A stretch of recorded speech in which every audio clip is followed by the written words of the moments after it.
สวัสดีครับพบกับผมนิคมวันตัวนะครับวันนี้ผมที่บ้านโดดตำบลโดดโพธิสุวรรณศรีสะเกษเมืองลำปีฟ้าครับกำลังเลี้ยงหมาพอดีเลยครับนี่เลี้ยงใกล้ๆนะครับนี่โอ้บ้านโดดนี่ผู้เฒ่าผู้หลายเลยครับนี่บรรยากาศเนาะแดดนะครับนี่โอ้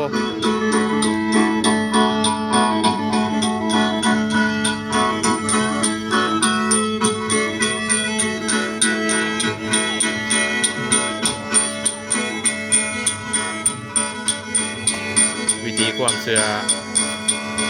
ของพี่น้องชาวบ้านชาวบ้านกลุ่มนะครับเนี่ยล่ามือเดียวจบเลยครับบ้านโดด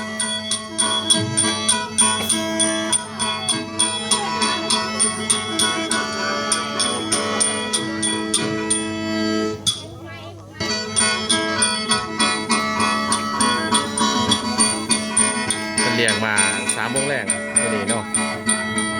กำลังเลี้ยงครับ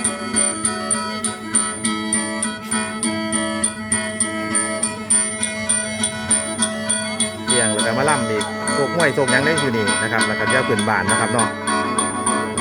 มีความเชื่อโบราณนะครับ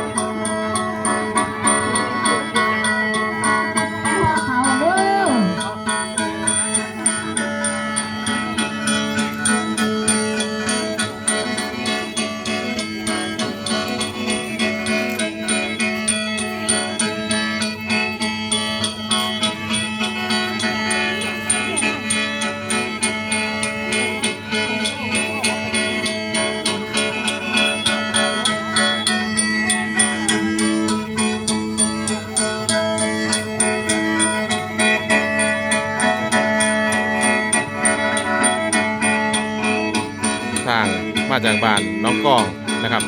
ในทางเขา4 แยกข้างบ้านเพื่อนนะครับบ้านโดด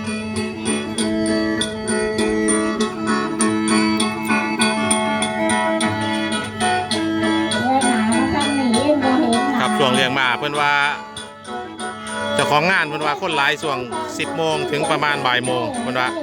เพื่อนแปลวงัวควายเขาหมหรือว่าอยากตุลาเพื่อนนะครับแต่ว่าช่วงนั้นบ้านโดดคนสิหลายเพื่อนว่านี่คือบรรยากาศการล่ำผีป่านะครับวิธีความเชื่อโบราณนะครับ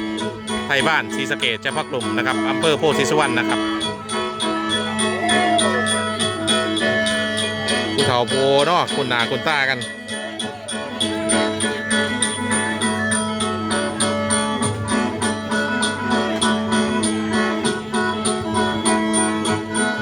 ลมลื่นดีครับวันนี้ลมเงาดีพื้นที่บ้านเพิ่นหลายนี่หน้าบ้านเพิ่น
นะครับนี่คือวิถีความเชื่อโบราณของชาวบ้าน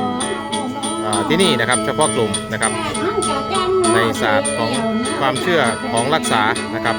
ร่ำให้อยู่ดีมีแห้งอยู่เย็นเป็นสุขนะครับเชื่อว่าเบื้องบนมารักษารักษาในสมัยในยุคที่ทางการแพทย์เข้าไม่ถึงนะครับบูชาของรักษาให้อยู่ดีมีแห้งอยู่เย็นเป็นสุขนะครับของการทำผีฟ้านะครับที่บ้านโดดอำเภอโพธิ์ศรีสุวรรณศรีสะเกษขอบคุณที่รับชมนะครับพบกันในคลิปต่อไปนะครับสวัสดีครับ